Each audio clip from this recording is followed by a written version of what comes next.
자, 레디 액션. 안녕하십니까, 이성식의 연기 수업의 이성식입니다. 자, 오늘은 이제 드디어 우리가 소리를 어느 정도 마무리한 상태에서 실질적인 읽기 플러스 말하기로 한번 좀 테마가 좀 넘어가게 되는, 어쩌면 이거를 좀 아무도 안 바랬을 수도 있는데 좀 더 뭐 필요하신 분들은, 지금 수업을 잘 따라오고 있으신 분들은 굉장히 궁금한 어떤 테마가 될 수 있을 것 같습니다. 예시로 어쨌든 우리가 뭔가 힘든 부분이 뭐냐면, 사실 본인 스스로 좀 편안한 상태에서 누군가와 대화를 주고받는다, 이런 부분까지는 다들 얼추 괜찮아요.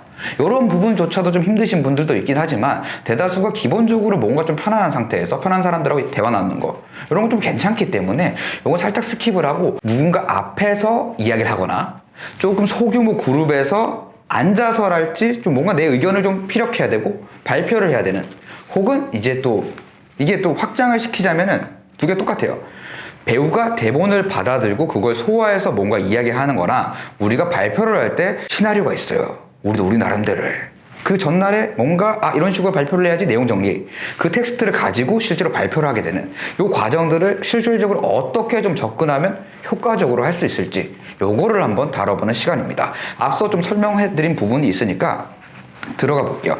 자, 요런 텍스트를 발표를 해야 됩니다. 길지만, 이렇게 길지만 걱정 안 하셔도 됩니다. 딱 한 문장만 할 테니까요. 네. 자, 첫 문장 요거를 한번 저에게 혹은 여기 보고 계신 분들에게 좀 설명을 한번 해주시면 좋을 것 같아요. 한번 읽어보시죠. 네, 간단하게. 정부가 18일 전세 사기 피해자 부동산의 경매 일정을 중단하는 긴급 조치를 시행하기로 했다. 네, 어떠신가요? 평소에 읽는 어떤, 네, 그죠. 누가 읽으라고 했을 때 네. 이렇게 읽어요. 네. 네. 자, 그럼 질문을 바꿔볼게요. 자, 내용 기억나시는 분 있나요? 시행했다? 그러니까 이게 함정이에요. 뭐냐면 우리는 읽기를 애초에 이렇게 배워버렸어요. 뭔가 소리내어 정보를 읽어내면 된다. 근데 사실 실제로 우리 매일 읽을까요? 자, 뭔가 읽어보자, 읽어주시면 안 될까요? 라고 했었을 때 뭐라도 내용이 좀 잘 전달되는 그런 거를 목표를 가지고 한다는 거죠. 근데 그게 문제예요. 이게 어디서부터 시작된 거냐? 간단하게 소개를 하자면, 이제 학교 국어 시간 혹은 뭔가 발표를 해야 될 때, 자, 몇 번 나와서 읽어보자. 시대가 달라서 조금씩 다를 수도 있긴 한데, 했었을 때, 자, 오늘 이제 며칠이야, 몇 번 나와서 읽어보자 라고 하면 우리는 이렇게 읽게 돼요. 자, 제가 한번 읽어보겠습니다. 자, 정부가 18일 전세 사기 피해자 부동산의 경매 일정을 중단하는 긴급 조치를 시행하기로 했다. 네, 전형적인 국어책 읽기가 되는 거죠. 여기를 자세히 관찰해 보시면 이런 음이 생겨요. 따디 따디다 따디다디다. 정부가 18일 전세 사기 피해자 부동산에, 이런 톤이 생깁니다. 조금 자연스러운 듯해 보여도 잘 들어보시면 그 톤이 있어요. 다시 한번 읽어주시겠어요? 읽는 대로 읽으시면 돼요. 정부가 18일 전세 사기 피해자 부동산의 경매 일정을 중단하는 긴급 조치를 시행하기로 했다. 따디다디다 따디다디다. 들리시죠? 이게 있어요. 약할 뿐이에요. 이게 어렸을 때는 굉장히 강했어요. 네, 선생님, 정부가 18일 전세, 이렇게 가다가 이게 뭔가는 좀 부자연스러운 것 같으니까 살짝 줄인 게 정부가 18일 전세 사기 피해자 부동산에, 지금 이런 식으로 가는 거예요. 살짝 묻어나는. 근데 사실 이게 잘못됐어요. 이게 왜 이런 증상이 펼쳐지냐면, 내용을 몰라서 그래요. 읽는 사람이 읽기만 하는 거예요, 말 그대로. 근데 실질적으로 읽는 이유는 아까도 설명했지만 우리가 좀 그런 게 있어야 돼요. 내용을 좀 잘 전달하기 위해서, 공유하기 위해서 우리는 읽어요. 그러면은 처음 보는 텍스트를 도대체 어떻게 하냐는 거예요. 왜냐면 방금 전 상황도 보더라도, 자, 오늘 며칠이지, 몇 번 읽어봐 라고 했었을 때 바로 읽게 돼요. 그러다 보니까 이렇게 읽을 수밖에 없어요. 근데 우리가 굳이 애써 이렇게 읽을 이유가 없어요. 일상생활에서 뭔가 발표를 해야 될 때 이런 상황은 없어요. 자, 여기 한번 읽어주시죠. 이런 게 아니란 말이에요. 미리 준비를 할 수 있다. 그럼 준비를 어떻게 할 것인가? 이게 관건인 거죠. 거기를 한번 집중적으로 들어가 보도록 할게요. 1번은 내용을 파악해야 돼요. 근데 우리는 착각을 해요. 이 내용 읽어보면 무슨 내용인지 안다라고 착각해요. 사실 몰라요. 진짜 진정한 의미에서 안다는 건 어떤 이야기냐면, 안다는 건 표현할 수 있어야 돼요. 그게 진짜 아는 거예요. 예를 들어서 내가 진짜 안다라고 이야기할 수 있는 부분이 어떤 게 있냐면, 자, 점심 때 뭘 드셨죠? 점심 때 뷔페식을 먹었죠. 네, 이게 진짜 아는 거예요. 이럴 때는 자연스럽게 말을 해요.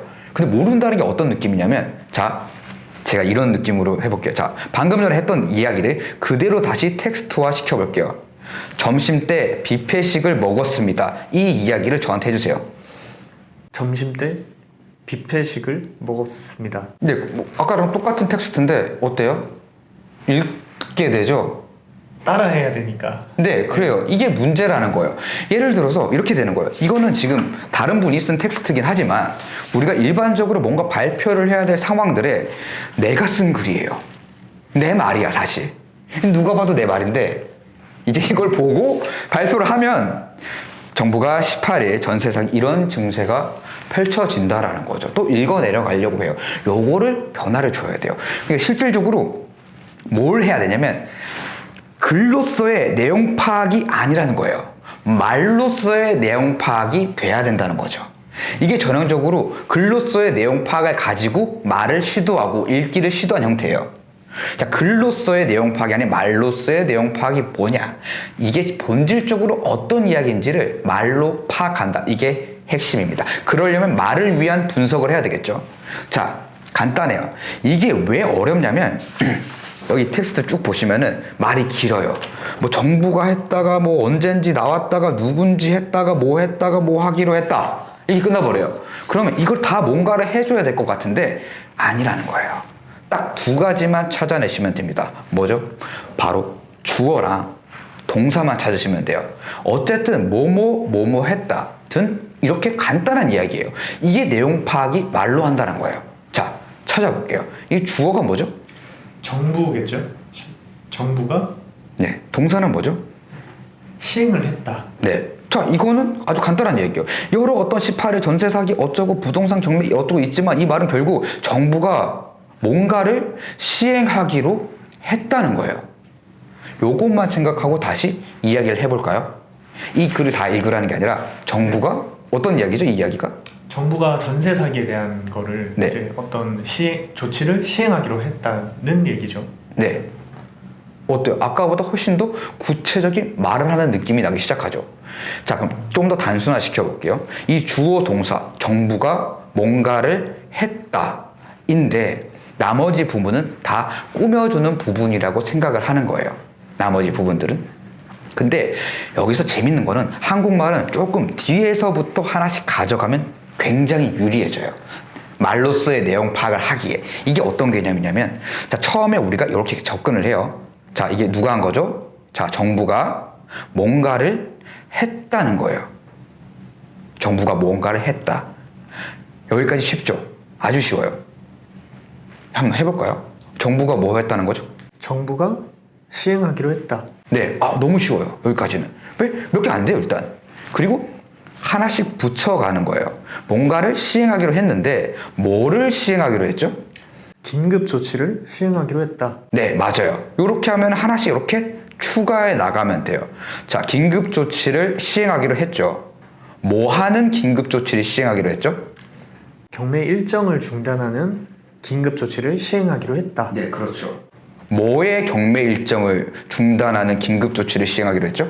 전세 사기 피해자 부동산의 자, 거기까지 갈 필요가 없다니까요. 너무 많이 가니까 균열이 생기죠. 자, 뭐에까지 물어봤잖아요. 그죠? 부동산의 경매 일정을 중단하는 긴급 조치를 시행하기로 했다. 네, 그렇죠. 이제 내용이 조금 들어오죠. 자, 부동산의 경매 일정을 중단하는 긴급 조치를 시행하기로 했다는 내용이에요. 이제 구체적인 게 나오죠. 어떤 부동산, 누구의 부동산인가요? 전세 사기 피해자들의 부동산. 그쵸. 네. 그걸 갖고 이야기를 한번 해볼게요. 자, 누구의 어떤 거라고 했죠? 정부의 긴급 조치에 대한 시행. 그쵸. 네. 그게 언제 일어났어요? 18일 날. 그쵸. 그러니까 정부가 뭔가 시행하기로 했는데 그게 18일에 일어난 거예요. 그럼 이제 처음부터 이 내용이 파악이 됐죠? 그 내용을 파악한 걸 바탕으로 한번 이야기를 해볼게요. 누가 어땠다는 거죠? 정부가 긴급 조치를 시행하기로 했다. 네. 정부가 경매 일정을 중단하는 긴급 조치를 시행하기로 했다. 그렇죠. 정부가 부동산의 경매 일정을 중단하는 긴급 조치를 시행하기로 했다. 그렇죠. 정부가 전세 사기 피해자의 부동산의 경매 일정을 중단하는 긴급 조치를 시행하기로 했다. 그죠. 그게 언제 일어났죠? 정부가 18일 전세 사기 피해자 부동산의 경매 일정을 중단하는 긴급 조치를 시행하기로 했다. 네, 어떠세요? 이제 내용이 들어오기 시작할 거예요. 이거를 1차적으로 말 자체가 가진 의미를 분석해 줘야 돼요. 그러니까 이후인 거예요.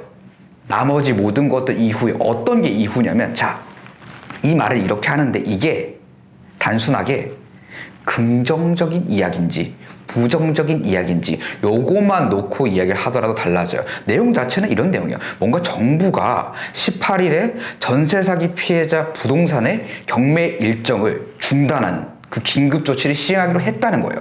근데 이게 잘못된 거야. 뭔가 마음에 들지 않아. 이 잘못된 거야. 이런 조치를 시행해서 안 됐어요. 그런 입장에서 얘기를 한다면은, 와, 정부가 18일에 전세 사기 피해자 부동산의 경매 일정을 중단하는 긴급 조치를 시행하기로 했어요. 이런 식으로 얘기를 하겠죠. 근데 이거 잘한 거야. 예를 들어서, 아, 기가 막혀. 드디어 이제 한 거야. 18일에. 박수를 쳐줘야 돼요. 그럼 어떻게 해야 되겠어요? 여러분, 기뻐해 주십시오. 이런 개념이 생기겠죠. 정부가 18일 전세 사기 피해자 부동산의 경매 일정을 중단하는 긴급 조치를 시행하기로 했다고 합니다. 이런 개념이 되는 거예요. 요게 후순이에요. 근데 왜 또 이제 읽기가 또 힘들어지냐면, 두 가지예요. 처음부터 그냥 말을 만들어 붙여가면서 읽으려고 하니까 정부가 18일 전세 사기 피해자 부동산 이렇게 해야 되니까 힘든 거고, 그리고 뭔가 이게 막 긍정이든 부정이든 뭔가 정해놓지 않고 읽다 보니까 이거 좋은 얘기였네? 그러니까 뒤에 알아요. 갑자기 읽다가 갑자기 안 좋은 얘기였구나. 뒤에 알아요. 그래서 그 이전에 말 자체가 가진 의미부터 먼저 하는 거예요. 그게 주어 동사를 파악하는 거예요. 일단 정부가 뭔가를 시행하기로 했다는 자체, 여기서부터 출발을 해줘야 된다는 거죠. 요거에 대해서 가져갈 때 잠깐 이제 소개가 됐는데, 제가 뒤에서부터 하라고 했잖아요. 뭔가를 했다부터 시작하라고 했잖아요. 여기서 중요한 포인트가 있어요. 어쨌든 지금은 제가 뭔가를 주잖아요. 질문을 제가 하고 있어요. 근데 혼자 하게 됐을 경우에 뭘 하면 되냐면, 자문자답이라는 아주 훌륭한 시스템이 있습니다. 뭐냐면, 이게 어땠다는 거예요? 스스로 물어봐요. 뭔가를 했다는 거예요. 누가 뭘 했다는 거죠? 누가? 정부니까? 그러니까 정부가 뭔가를 했다는 거예요. 정부가 그러면 뭐 하기로 했다는 거죠? 정부가 뭔가를 좀 시행하기로 했죠? 했다. 뭘 시행하죠? 정부가 뭔가 조치를 시행하기로 했어요. 그죠? 그 조치가 어떤 조치예요? 긴급 조치. 긴급한 조치구나. 그럼 정부가 뭔가 긴급 조치를 시행하기로 했다라는 개념이 되는 거예요. 요렇게 자문자답을 하면서 하나하나씩 가져가면은 진짜 내 말을 제대로 할 수 있게 됩니다. 단순히 그냥 국어책 읽기식으로 읽어 내려가는 게 아니라 전체적인 부분들을 파악을 하고 가져갈 수 있어요. 그러니까 좀 응용을 해보자면, 예를 들어서 갑자기 이 텍스트를 얘기를 해야 돼요. 그러면은 딱 바로 먼저 주어 동사를 찾으면 돼요. 앞에 문장은 이미 한번 했던 문장이니까 뒤에 두 번째 문장으로 잠깐 넘어가 보자면은, 이게 뭔가를 한다는 개념인 거고, 말은 되게 길어요. 한다가 아니구나. 했다라는 개념이고, 뭔가 지시를 했어요. 시행하라고 지시를 했는데 누가 한 거죠? 대통령이 한 거네요. 그쵸. 대통령이 지시를 했어요. 이 이야기인 거예요. 이것만 파악해도 말할 부분이 굉장히 스무스해져요. 이거 하나만 파악하고 바로 그냥 가볼게요. 그냥 대통령이 지시를 했어요. 그 대통령 이름이 윤석열 대통령은 이날 국무회의에서 원희룡 국토교통부 장관에게 경매 일정 중단 또는 유예 방안을 보고받은 뒤 이를 시행하라고 지시했다. 이렇게 스무스하게 얘기할 수 있어요. 물론 좀 더 훌륭하게 말로 바꿀 수 있는 시간들이 있으면 좋겠지만, 좀 급하다면 이거부터 파악을 하는 거예요. 이걸 파악을 안 한 상태로 이야기를 하게 되면 어떻게 되냐? 윤석열 대통령은 이날 국무회의에서 원희룡 국토교통부 장관에게, 이런 식으로밖에 안 돼요. 그 예시를 정확하게 어떻게 할 수 있냐면은, 아무 생각 없이 세 번째 문장을 한번 읽어보시겠어요? 세 번째 문장이요. 네, 경매를부터 한다. 경매를 여기서부터 네, 한번 가볼게요. 경매를 신청한 금융기관에 일시적으로 경매 연기를 요청하겠다고 한다. 자, 하나도 안 들어오죠? 자, 이거 주어 동사 한번 파악해 볼게요. 누가 뭐 한다는 거죠? 여기는 주어가 가려져 있긴 하네요. 네, 생략되어 있죠. 생략된 주어는 누구죠?